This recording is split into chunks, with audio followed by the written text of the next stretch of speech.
Thank God for sister, the sister to us. We're glad to be with her. I saw her here in the church because she reached home when I was already here. And we met later on.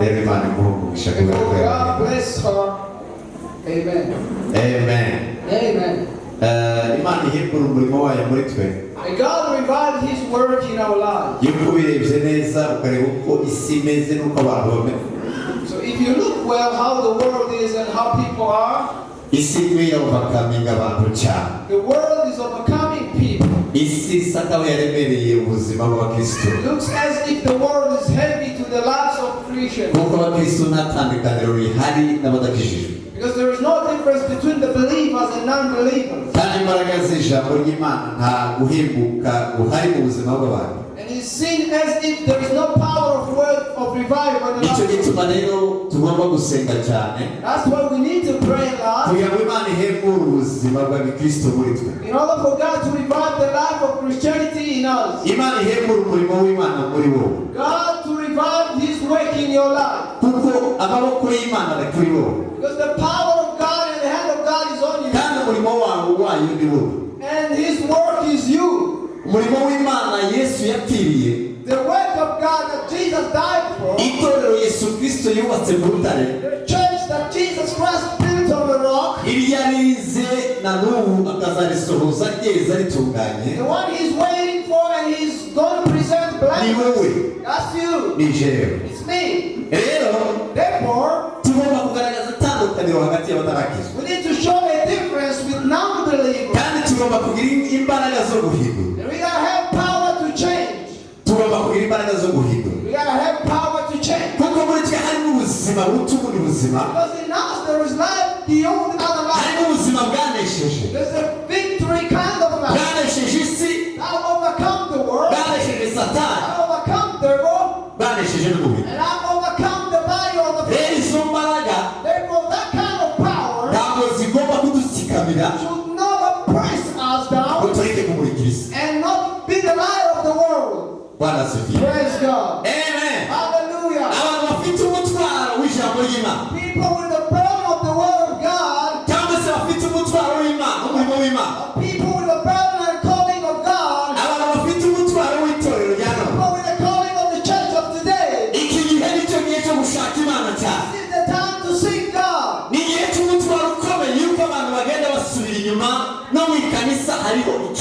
It is time to seek God because people are backsliding even in the church.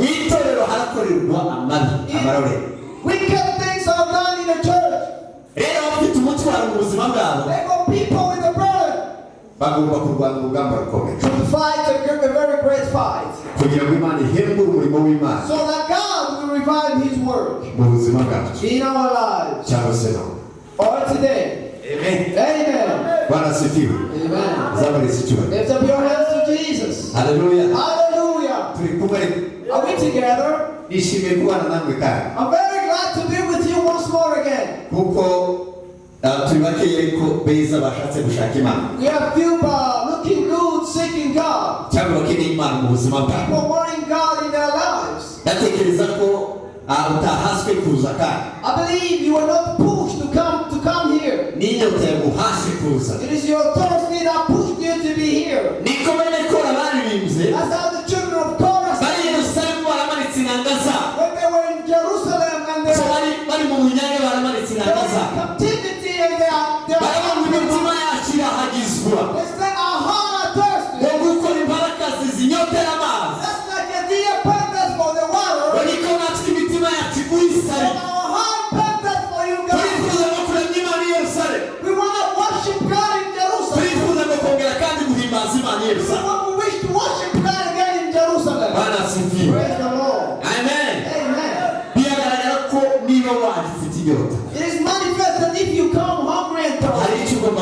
uyu You're mugoroba. going to receive something this evening. Kubera ko ntabwo washatse kuruhuka, Because you didn't want to rest. muri wowe harimo imigezi itemba idudubiza amazi. You there is rivers of living Kandi ayo water. mazi ni ubugingo. And that is the Ni living ubuzima water. buri muri wowe bugomba guhabwa abandi. It's a life in you to be given to others. Ubuzima rero bwaguke mu izina rya Yesu. May that be expanded in the name of Jesus. Amen. Amen. Kadukomereze ijambo ritoya dusoma hano mu gitabo cya Timoteyo wa mbere. Continue in the book of Timothy. Timoteyo wa mbere. 1 Timothy.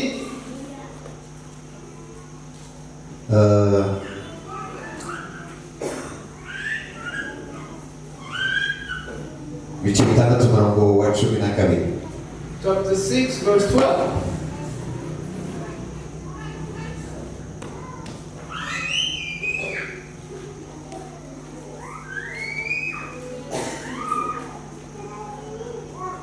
Timoteyo wa mbere ibice bitandatu umurongo wa 12. Haravuga ngo uje kurwana ikavara nziza yo kwizera usingira ubugingo buhoraho ubwo wahamagariwe ukabwaturira kwatura kwiza imbere y'abahamya benshi. Amen. Amen.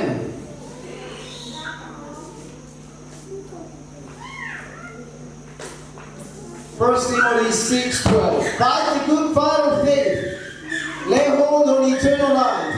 Wait until thou art also called, and has professed a good profession before many witnesses. Amen. N'ubundi muri icyo gitabo Again in that same book, ibice 4 chapter 4, umurongo wa 16. verse 16. Urinde ku bwawe no ku nyigisho wigisha uzikomeze kuko nubwira utyo uzikizanya n'abakumva. Amen. Amen. Uyu mugoroba ndakomeza kuganira ijambo twaganiriye. I want to carry on with the word we spoke in the morning. Bivuga ngo urugamba si urwawe n'urw'Uwiteka. That says the battle is not yours, it is the Lord's. Twaganiriye turava mu buzima bw'umukirisitu ari mu rugamba. We spoke that the life of Christian person is in the battle. Ariko urugamba turimo ruratandukanye. But the battle we are in is different.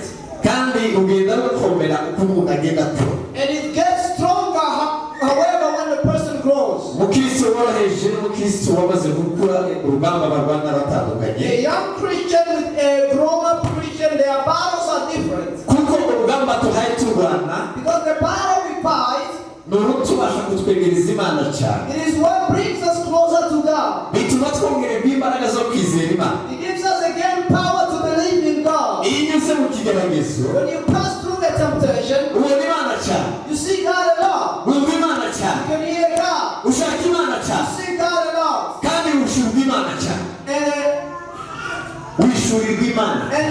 revelation of God comes by. Bwana sifiwe. Praise God. Kandi Imana rimwe na rimwe ntiyanga ko tubinyuraho. And sometimes God doesn't deny us to pass through temptations.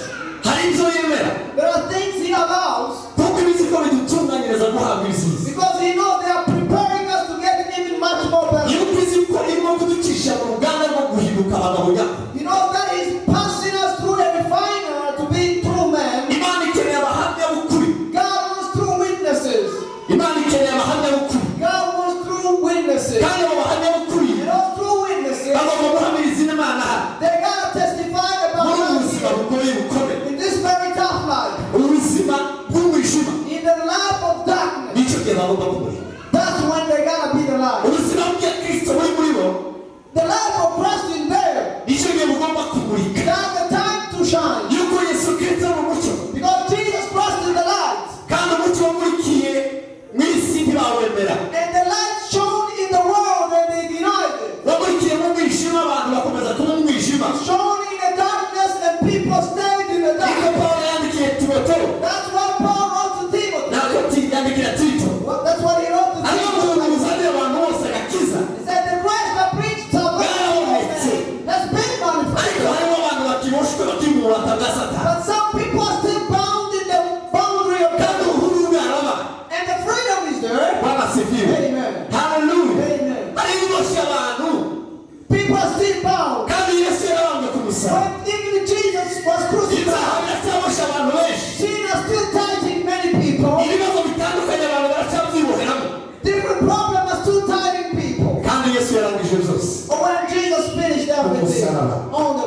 Bwana sifiwe. Amen. Hallelujah. Hallelujah. Abagenda bakikora imitwaro yabo. Some people still moving with their loads. Kandi dufite ubuntu butuzanira agakiza. That's when we have grace that brings salvation. Muri ubwo buntu harimo umudendezo. In that grace there is freedom. Ariko Pawulo yaranditse aravuga ngo And Apostle Paul wrote and said, umudendezo wacu si uwo gukora ibyaha. our freedom is not of sinning, ahubwo ngo ni uwo gukomeza kumenya Kristo. but it's of knowing Christ even more. kugira ngo dukomeze kwaguka In cyane. order for us to expand it even Yesu more. yuzuye mu buzima bwawe. May Jesus fill your life. Bwana sifiwe. Praise the Lord. Hallelujah. Hallelujah. Amen. Amen. Twavuze ngo urugamba turwana We said that the power we're fighting, ntabwo ari urugamba rwacu, it's not our own power. ni urugamba It rw'Uwiteka. is Lord's power. kandi intambara turwana The kind of fight we're fighting, ni intambara yo kwizera. it is the fight of faith. intambara yo kwizera. The fight of faith. ikintu cya mbere turwanirira, The first thing we fight for, turwanira ubugingo bwacu. we fight for our soul. ubugingo turwanirira The soul we fight ni for ukurinda icyaha. is to get rid of sin. Bwana sifiwe. Amen. Hallelujah. ni Hallelujah. ukurinda icyaha. Is to protect ourselves from sin. ijambo ry'Imana twavuze ngo umwanditsi w'igitabo cy'Abayuda yaravuze ngo The writer of Hebrews ngo said, ntabwo turagera aho tugusha amaraso we haven't reached where we can share the kubwo power kurwanya icyaha. because of fighting against sin. Bwana Yesu asifiwe. Amen. tituragera aho turwana We haven't reached yet kugira ngo turwanye ikibi. in order for us to conquer the enemy. abigishwa ba Yesu The disciples of Jesus, bageze aho baterwa amabuye, they arrived to a place where they were stoned baracumitwa and they amacumu, were pierced with spears barashinyagurirwa, and they were mocked. barabambwa ku They musaraba were hanged on the cross kubwo kurwanya Satani, because of fighting the kubwo devil, kurwanya ikibi. because of fighting the wicked one. simbizi ko tumaze kugera ku rugo I don't know if we've reached that level yet. kandi tugomba kugera mu kigero cyo cyane. And we need to step into their standard. Bwana asifiwe. Amen. Amen. Hallelujah. Pawulo niko yavuze ngo igiti cyanjye ikirenge cyawe mu cyanjye, That's what Apostle Paul said. abwira Timoteyo Said, try your feet to be into kuko mine. nanjye namaze kukigera mu cya Kristo. Follow me as I follow the Christ. kugera ikirenge mu cya Kristo To follow Christ no kwigana Kristo, is to imitate Christ. kandi ubuzima bwo kwigana Kristo The life of imitation bworoshye, is not an easy kind of ni life. ubuzima bukomeye, It is a tough ni life. ubuzima bukakaye, It is tough life kuko ubugome ni bwinshi cyane. because the wicked is mu born. mwanya wo gukiranuka Fight the fight of tugomba faith. kwemera gutukwa, We gotta beat this altar. tugomba kwanga icyaha urunuka, We gotta hurt sin. tugomba kwicwa, We gotta be killed. tugomba kubabazwa, We gotta be tortured. tugomba kuvugwa, We gotta be talked ariko about. nta jambo tugomba gusubiza. But we have to yuko Yesu understand yaracecetse, because Jesus really ijambo ry'Imana ngo yari ameze nk'intama the Bible says he was like a mu sheep majana n'ibagi, going to be slaughtered. yaracecetse, He remained silent. baramutuka Imana yo mu ijuru, They insulted him. Imana yaremye isi n'ijuru iratukwa, The one who created arabambwa ku the musaraba, crucified on the cross. bamukora icyo bashaka, They did whatever they wanted. ariko aracecetse. But he remained silent. nicyo cyatumye Pawulo avuga ngo That's why Apostle Paul ugire said, umutima we muri Kristo Yesu, have the mind of umutima wo kwicisha bugufi the cyane, mind of humbling yourself. bitandukanye no muri ubuzima dufite. Different with the kind of life we're living. Bwana asifiwe. Praise the Lord. Amen. Amen. Haleluya. Hallelujah. Haleluya. Hallelujah. Bwana asifiwe. Amen. Mwanditsi w'igitabo cya Petero, Petero yaranditse aravuga ngo Peter wrote and said, we yababarijwe mu mubiri, he said he was agonized in the body. yababarijwe mu mubiri He Kristo, was agonized in the body. kandi umutima we ngo araceceka aratuza. And he remained silent in his natwe heart. ngo tugomba kugira wa mutima we So we need to have the heart of the niba Imana ishaka ko tunyura mu bikorwa, If God wants us to pass through tough tugomba times, kubinyura muri ku izina rya Kristo rigahimba, we gotta pass through them by the name of tugomba Jesus. kuzemera tukabicamo. We gotta accept and pass icyo through gituma them. tugomba gucana mu muriro. That's why we gotta pass in the birashoboka ko fire. twanyura mu muriro mu It's buryo possible for us to pass in the fire twigwa cyane, and burn. ariko tugomba gusohoza gukiranuka But we gotta fulfill the righteousness of mu God buzima bwacu. in all our lives. Amen. Hallelujah. Amen. Praise the Lord. urugamba rwacu rwo kurwanira ubugingo bwacu, The battle of fighting on our souls. tugomba kurwanira ubugingo We gotta dufite, fight for our own souls. kuko ubugingo bwacu si ubwino mu isi Because our soul doesn't belong here on earth ngo duseka isi. and conform to the people of this world. ubugingo bwa ubuzima dufite The kind of life we are si ubwino mu isi is not of this ngo world duse n'ab'isi. and look like the people of the world. yandika Pawulo arandika ngo Apostle Paul wrote and said, uhinduke rwose mugize imitima mishya, renew and have new heart. uhinduke rwose mugize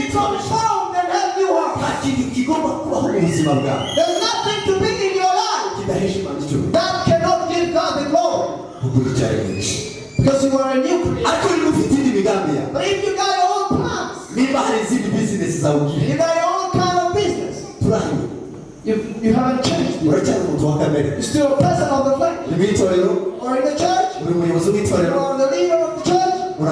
You pray, you sing, but you are a fleshly, carnality person. And you are far away from God. Far away from God. There's no intimacy with Jesus. Have a relationship with Jesus is to die over the sin and live in Christ Jesus. Is to die in the sin and live in Jesus Christ. Hallelujah. Amen. Die over sin and live for Jesus Christ. So that sin will never lead your life, but the Spirit leads your life. May Jesus reign over your life. The power we have, it is the fighting over the truth of the word of God. We gotta stand on it and witness Jesus.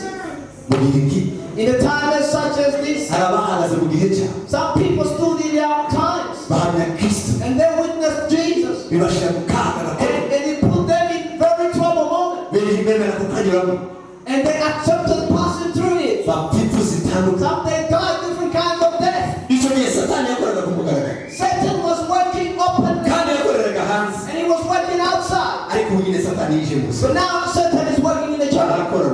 He's working secretly in a very secret ways, in a very deep kind of dark.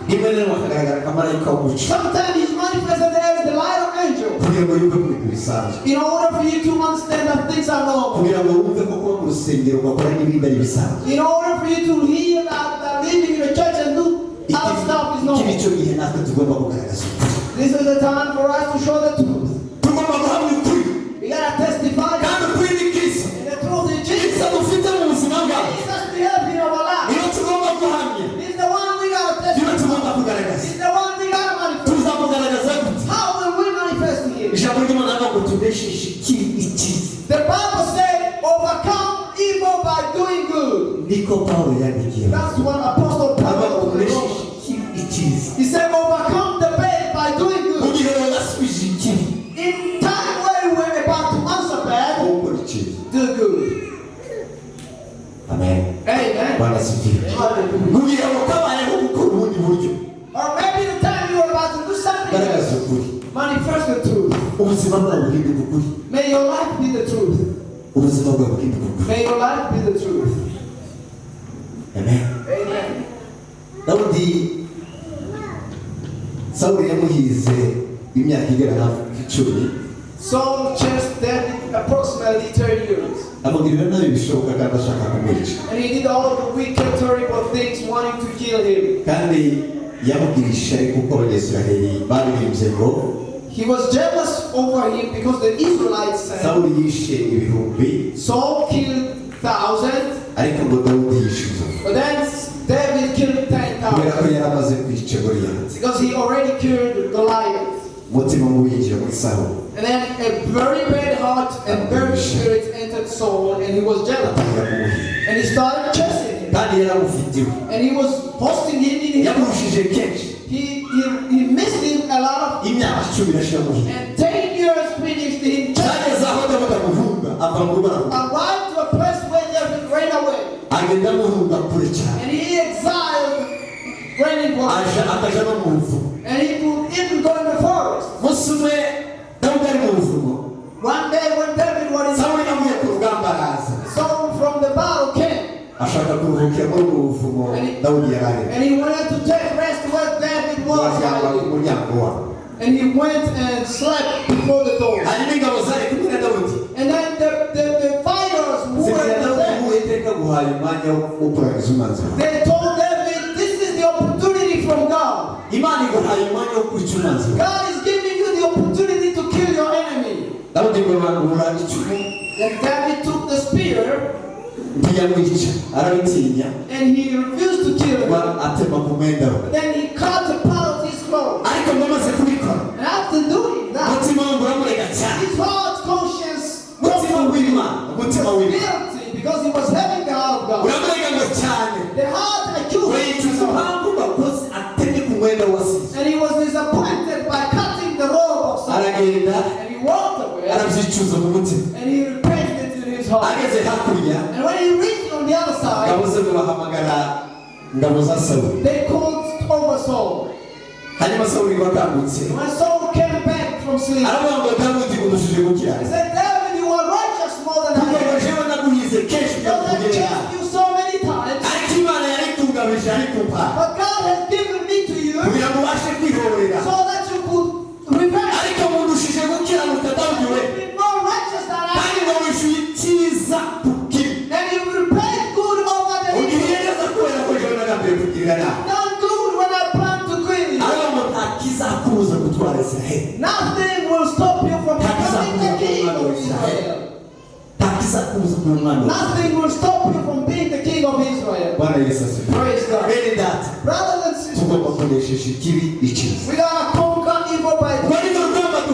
That's the kind of battle we have. The battle we have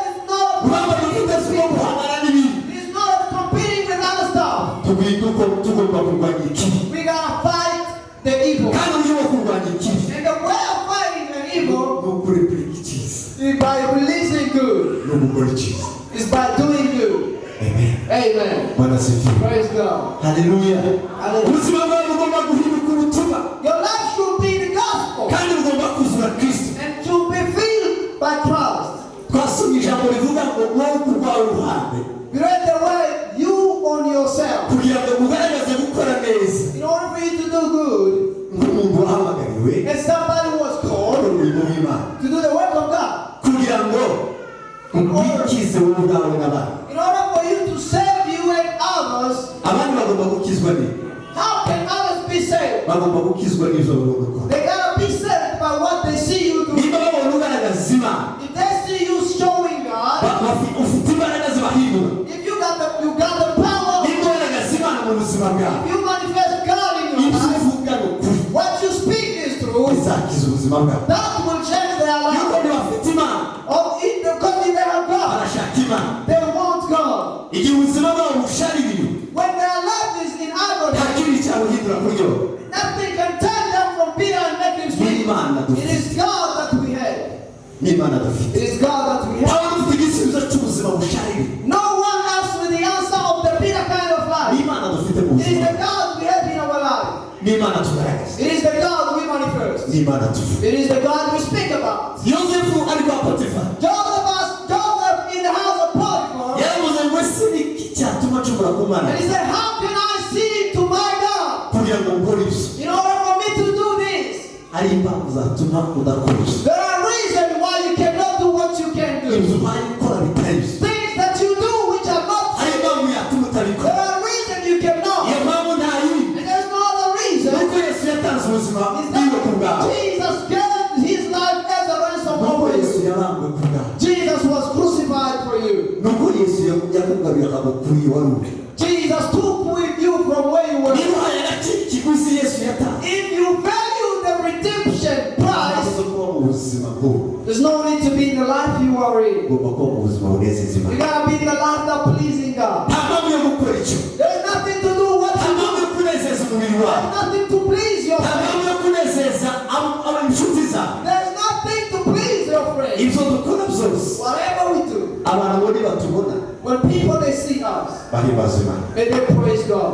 Fight the fight of faith. In order for you to change the life you are in and change other people. The fight of faith is to manifest the truth. Because there is gospel which is not the truth. That's why Jesus said, say the sower went to sow the seed, and he sowed the seed. And after he sowed the wheat, another one came to sow, and he sowed just one. And when he looked and said, can we approve these days while it's still small? He said, let them grow together. They will be differentiated. The darkness entered the church. He has false prophets. Servants that are serving the devil and calling themselves serving God. They are singers, but they are not. They are leaders, but they are serving the devil. They are members living in the church, but they are servants of the devil. There is nothing that can be done. It is to shine the light of God in our lives. In order for them to change, it is to fight the darkness. In order for us to fight the wicked that entered the church, that entered in the church. It is in your life. There is a system of the devil that is working in. In every family, they have their management. Don't say that you come to church here. You gotta start over in your family. Because there is a system in your family.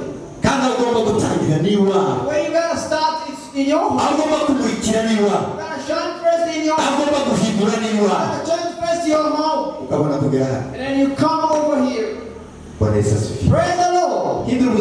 Change your life and shine and be the light. There is no other fight. It is to fight against it in order for you to protect your soul and witness for the truth. And so that people will know Jesus in you. God bless you.